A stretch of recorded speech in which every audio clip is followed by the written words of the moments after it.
Hi, I'm Levi Daughtry, and I'm the publisher of the Kingmaker magazine, which is a Black history magazine that talks about how to reveal the lost pages of history.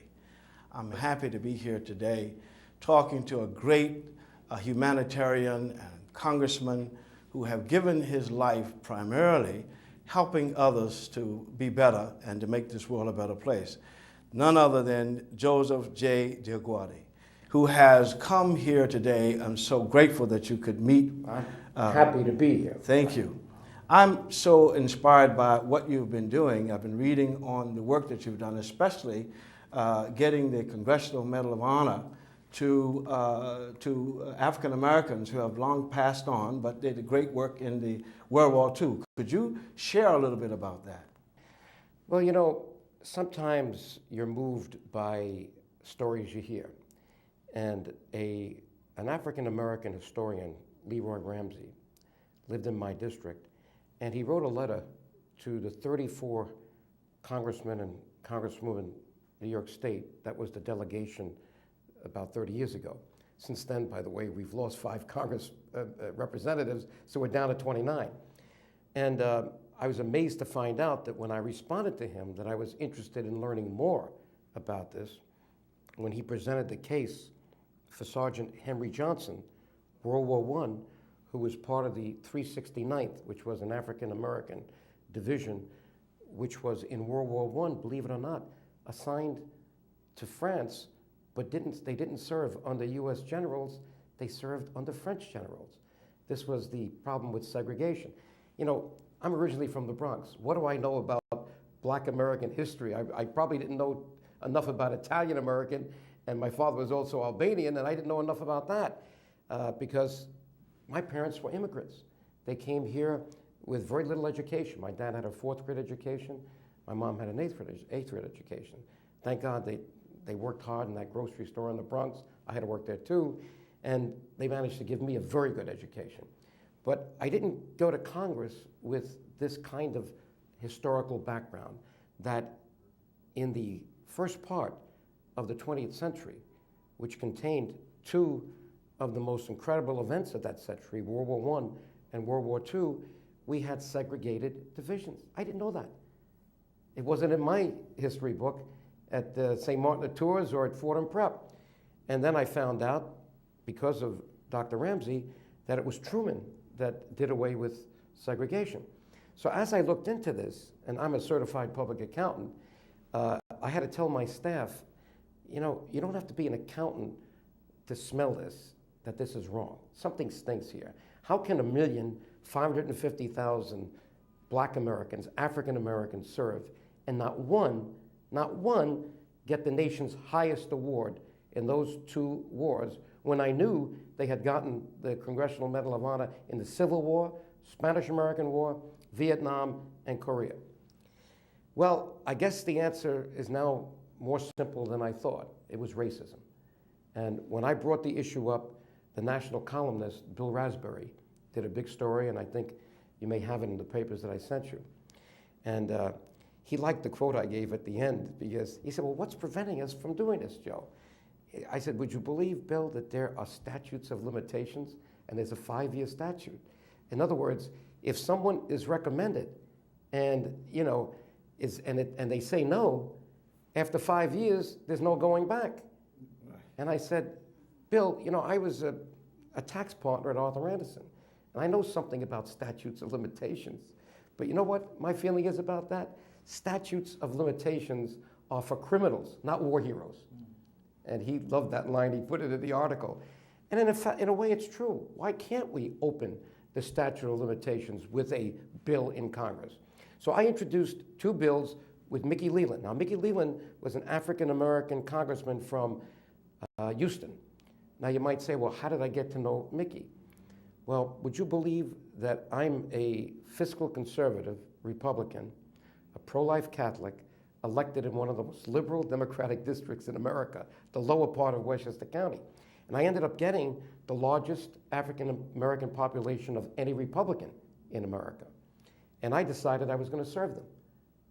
And one of the things I decided to do to show that I was honest about saying that was to pursue this story. And what I found out was that there was discrimination and racism. The military wouldn't admit to it. But my persistence paid off when, after getting over 150 signatures of congressmen, both sides of the aisle, the Secretary of Defense called me to say, Joe, I know you and Mickey are doing this. I know the military is not inclined to do it, but since you seem to be going after this and you're not going to quit, I want to tell you that you may not be doing the right thing by getting the 218 signatures you need to issue these medals, because there may be other African Americans that deserve it more, or at least as much as the two you picked.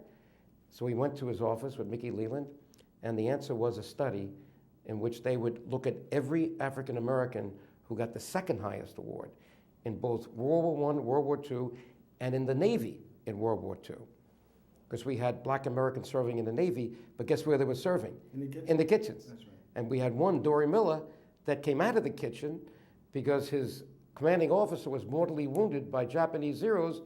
and he took the gun and shot down 4 of them. Now they have a battleship named after him. They gave him the second highest award, and he even served in another ship afterwards and died before the end of the war, but they refused to give him the Congressional Medal of Honor. I'm still working on that one in Mickey's name. By the way, Mickey Leland, on a humanitarian mission to Africa, Ethiopia, with food, died in a plane crash. So I had to carry this forward myself. When I left Congress in 1988, I continued to do this work, and in 1991, President Bush found a good reason to issue the first one to Corporal Freddie Stowers, but this is still unfinished business. That's a wonderful segue into our video that we can watch right now. Thank you very much. Let's go to our video.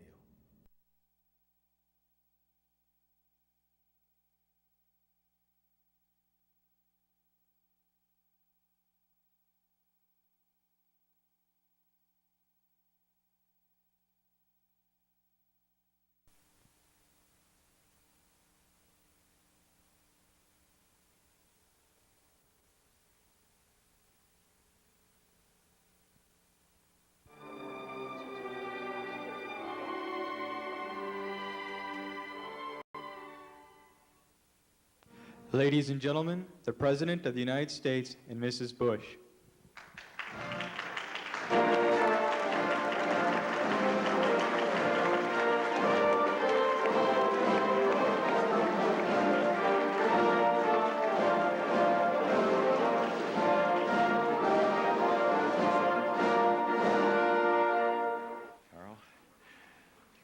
Well, welcome to the White House, and I salute the Vice President, Mrs. Quayle, and Secretary Cheney, other members of our cabinet, and General Vono, distinguished members of Congress who are with us today, and former Congressman Joe DioGuardi. I'm especially glad Joe's with us here today. To the former Medal of Honor recipients, I salute each and every one of you. To Georgina Palmer and Mary Bowens, the sisters of today's honoree, are with us, and don't they look lovely? We're just delighted.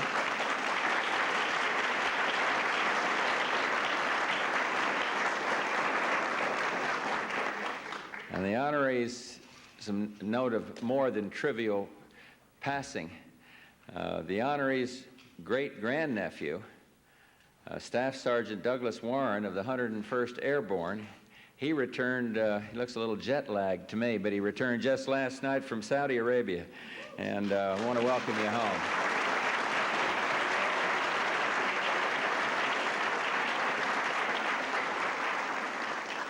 And we also, so to do equal time to the Air Force, why we salute you, Mr. Stowers, also back here. He's at Langley. So it's a lovely day here, and we welcome each and every one of you to the White House. We want to honor a true hero, a man who makes us proud of our heritage as Americans, a man who, in life and death, helped keep America free.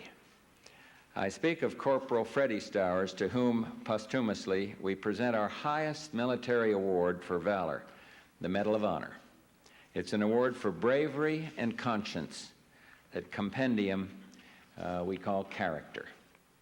Today, Corporal Freddie Stowers becomes the first black soldier honored with the Medal of Honor from World War I. He sought and helped achieve the triumph of right over wrong. He showed, as this year has proved again, that an inspired human heart can surmount bayonets and barbed wire. 73 years ago, the corporal first was recommended for a Medal of Honor, but his award was not acted upon. In 1987, then Congressman Joe DioGuardi and my friend, the late Mickey Leland, known to many here from Houston, discovered the Stowers case while conducting other research. And the Army took up the case. And last November, the Secretaries of the Army and Defense recommended that Corporal Stowers receive the Medal of Honor. I heard his story, accepted their recommendation enthusiastically. It's been said that the ultimate measure of a man is not where he stands in moments of comfort and convenience, but where he stands at times of challenge. On September 28, 1918, Corporal Freddie Stowers stood poised on the edge of such a challenge and summoned his mettle and his courage. He and the men of Company C, 371st Infantry Regiment, began their attack on Hill 188 in the Champagne-Meuse sector of France. Only a few minutes after the fighting began, the enemy stopped firing, and enemy troops climbed out of their trenches onto the parapets of the trenches, held up their arms, and seemed to surrender. The relieved American forces held their fire, stepped out into the open. As our troops moved forward, the enemy jumped back into their trenches and sprayed our men with a vicious stream of machine gun and mortar fire. The assault annihilated well over 50% of Company C, and in the midst of this bloody chaos, Corporal Stowers took charge and bravely led his men forward, destroying their foes. Although he was mortally wounded during the attack, Freddie Stowers continued to press forward, urging his men on until he died. On that September day, Corporal Stowers was alone, far from family and home. He had to be scared his friends died at his side, but he vanquished his fear and fought not for glory, but for a cause larger than himself, the cause of liberty. Today, as we pay tribute to this great soldier, our thoughts continue to be with the men and women of all our wars who valiantly carried the banner of freedom into battle. They, too, know America would not be the land of the free if it were not also the home of the brave. The soldiers, sailors, airmen, Marines, Coast Guardsmen of Desert Storm, a group that includes Staff Sergeant Warren, all these valiant Americans are heirs to the legacy of Corporal Stowers and the men of Company C. No nation could be more proud of its sons and daughters than we are of them. Today, we celebrate their achievements, but we also heed these words echoing over the centuries. Only the dead have seen the end of war. We owe it to Freddie Stowers and those who revere his legacy to defend the principles for which he died and for which our great country stands. In that spirit, I am honored to welcome two of his sisters, Georgina Palmer of Richmond, California, and Mary Bowens of Greenville, South Carolina. They will accept the award on behalf of their late brother, the text of which I will now ask Sergeant Major Byrne to read the citation. The President of the United States of America, authorized by Act of Congress, March 3rd, 1863, awards, in the name of the Congress, the Medal of Honor posthumously to Corporal Freddie Stowers, United States Army, for conspicuous gallantry and intrepidity at the risk of his life above and beyond the call of duty. Corporal Freddie Stowers distinguished himself by exceptional heroism on 28 September 1918 while serving as a squad leader in Company C, 371st Infantry Regiment, 93rd Infantry Division. His company was the lead company during the attack on Hill 188, Champagne-Marne sector, France, during World War I. A few minutes after the attack began, the enemy ceased firing and began climbing up onto the parapets of the trenches, holding up their arms as if wishing to surrender. The enemy's actions caused the American forces to cease fire and to come out into the open. As the company started towards and when within about 100 meters of the trench line, the enemy jumped back into their trenches and greeted Corporal Stour's company with interlocking bands of machine gun fire and mortar fire, causing well over 50% casualties. Faced with incredible enemy resistance, Corporal Stours took charge, setting such a courageous example of personal bravery and leadership that he inspired his men to follow him in the attack. With extraordinary heroism and complete disregard of personal danger under devastating fire, he crawled forward, leading his company towards an enemy machine gun nest, which was causing heavy casualties to his company. After fierce fighting, the machine gun position was destroyed and the enemy soldiers were killed. Displaying great courage and intrepidity, Corporal Stours continued to press the attack against a determined enemy. While crawling forward and urging his men to continue the attack on a second trench line, he was gravely wounded by machine gun fire. Although Corporal Stours was mortally wounded, he pressed forward, urging on the members of his squad until he died. Inspired by the heroism and display of bravery of Corporal Stours, his company continued the attack against incredible odds, contributing to the capture of Hill 188 and causing heavy enemy casualties. Corporal Stours' conspicuous gallantry, extraordinary heroism, and supreme devotion to his men were well above and beyond the call of duty, follow the finest traditions of military service, and reflect the utmost credit on him and the United States Army. Signed, George Bush.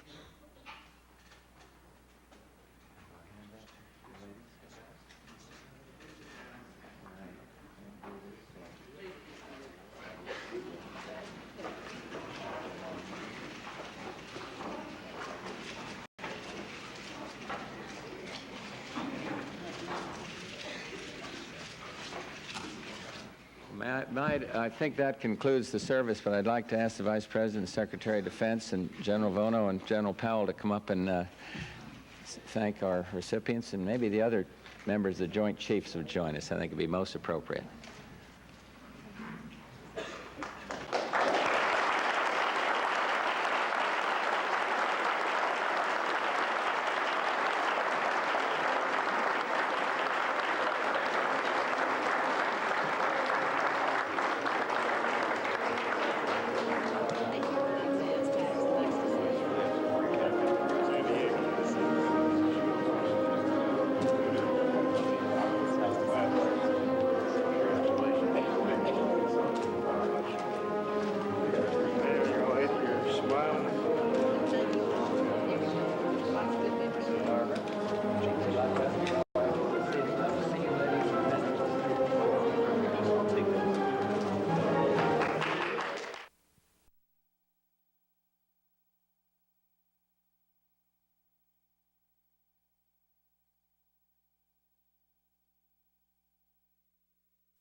You've been listening to Joe DioGuardi, who has given his life for work in this nation and in the world.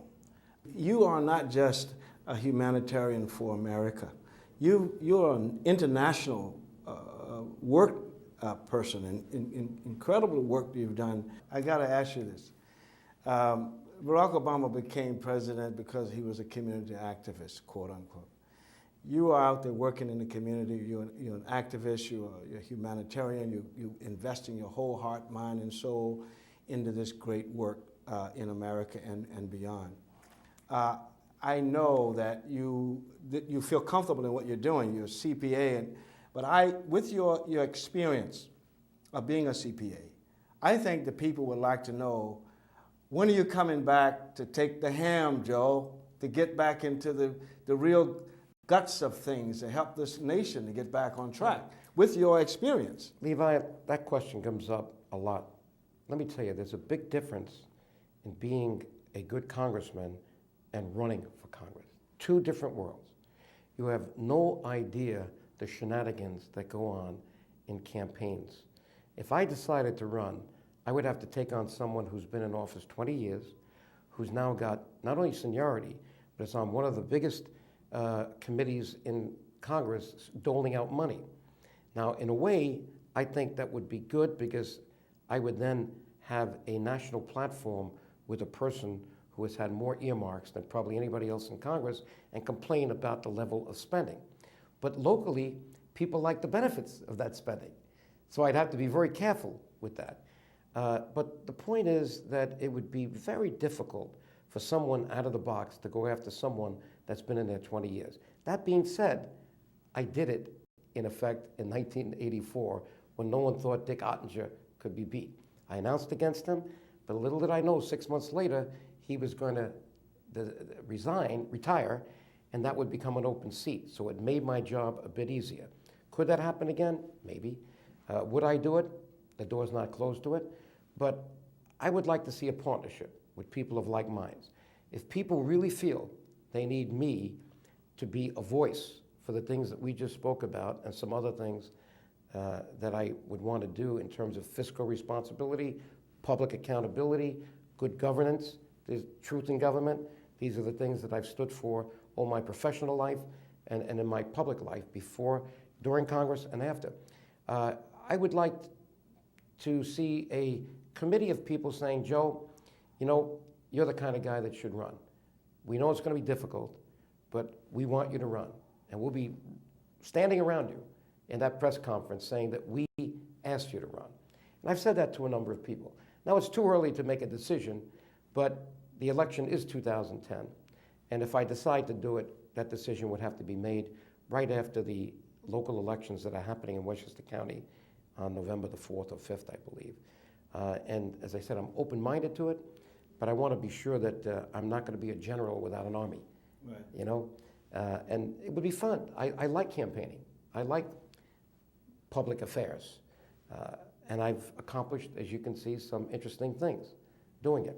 So let's say that maybe God is not finished with me yet. Yeah. You know, it's funny.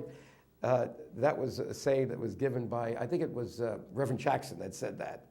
But I recall another saying that got me into the issue of the Congressional Medals of Honor for Black war heroes. And it's one that I used when people ask me, why is this important? I said, well, let's go back to what Martin Luther King said. He said, if there is injustice anywhere, justice is threatened everywhere. And that always stuck with me. And I was a congressman when that holiday was declared. And when I had to give my speech as a new congressman in a very heavily populated African-American community, I studied a lot about Martin Luther King, and that one stuck with me. And there is an historic injustice here, and it still is with us, because even though one medal was issued in 1991 and 7 more in 1996, there should be probably dozens more if we did it the right way. In fact, the excuse that the military has used about World War I, because I'm still trying to get a medal for Sergeant Henry Johnson. That's what started this thing for me. He was from New York. Their excuse was that, number one, the files were lost. Number two, that even though he got the highest award in France, the Croix de Guerre, that doesn't necessarily equate to the highest award here. Now, interestingly enough, we now have an African-American president.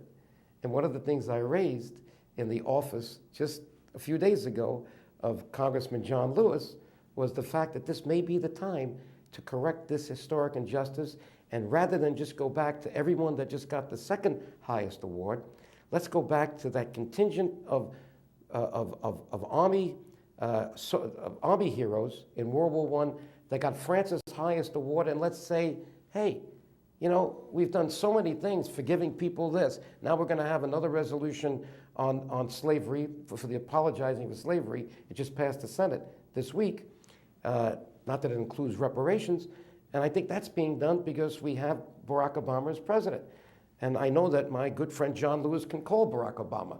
So I hope I've inspired him now to make that call and bug the military a bit the way I've been bugging them all these years. Let's hope it works. Let's hope it works. One other point, the economy is now the big deal. It seems that we should have the concept that everyone should own a home if they want. I remember in the 50s, Coming from the black community, we were poor. They call it abject poverty. We were very poor. Outdoor toilet, outdoor plumbing, everything. But we owned our own home. Everybody in that neighborhood owned their own home. And we're very proud of it, yes. And we were poor, but we owned a... Somehow, it seemed like after the revolution of the 60s, people wanted to move on up to the east side, the high deluxe apartment in the sky, high, you heard that. But what happened was we built projects, and people moved out of the communities where they own homes into projects. And then somehow we lost the value of a community structure. Yes. And now we have gangs and so forth and so on, all these things. We concentrated people in an area that they became vulnerable to the ills of a city, and that's what happened, I believe, with these so-called projects. And that's now being undone. Around the country, you can see us knocking down a lot of these very tall buildings and replacing them with 1, 2, 3, 4, 5-story houses to recreate that kind of community. Listen, home ownership is American. Home ownership gives you pride. The problem we had in the last few years with Fannie Mae and Freddie Mac is that we had social engineering. We had congressmen saying, you know what, it's our policy that everybody should have a home. And what they did is they dumbed down the requirements so that even if you didn't have a job, people got a mortgage. Or if they had a job, didn't have enough income, they said, we don't need to see your income statement. Now, when did we ever do that before? And when did we ever give a mortgage out that with less than 20% equity? I mean, that's been the traditional standard. Well, in many of these mortgages, there was no equity. So, and then when values went down, in fact, they were counting on values going up. So when the economy turned, a lot of people were stuck with property worth less than what they borrowed. Now, these are the toxic mortgages everybody's talking about that we're still writing off. And they're well over $1 trillion worth. That's what brought Lehman Brothers under and Bear Stearns. So we have to go back and recalibrate this kind of good intention that we want everybody in a house. You can't put people in homes that they can't afford. We first have to get them an education, like my father and mother gave me. Gateway to opportunity is education. And through education, you get a better job. Once you have a good job and a history, you're entitled to buy a house, have a mortgage, and pay it off, and have personal security in doing so. Without a good education, you will be handicapped in America. There is no question about it. My parents came here, and they didn't speak English very well from Italy. So I had to go to a good school to be sure that I spoke well enough so that I could evolve into a partner in a big accounting firm and then go to Congress. And the fruits of that are now evident. At 68, I look back on my life and I say that it was all worth it. Beautiful 68. Yeah. You look great. You look like... It runs in my family, I think. Amazing. But, you know, it's amazing. My mother, when she was 85, she looked like she was 65. But when she hit 90, she started to age. And by 94, she was gone. By that time, it's okay. Well, Joe, this has been quite an honor for me to have this opportunity to sit here and talk. Well, we went far away from the Congressional Medals of Honor for Black War Heroes. You deserved it because you are a great hero yourself. And I feel that when people, the part of the Kingmaker is, talks about the unsung heroes, and you are indeed a Kingmaker in the work that you've been doing and still doing. And this nation should know more about you, and I hope through this interview we can do so. And all of you who have the opportunity to get to know Joe, please do so on his website, which will be announced. And I thank you so much for this great opportunity. Great. Thank you. Thank you, Joe.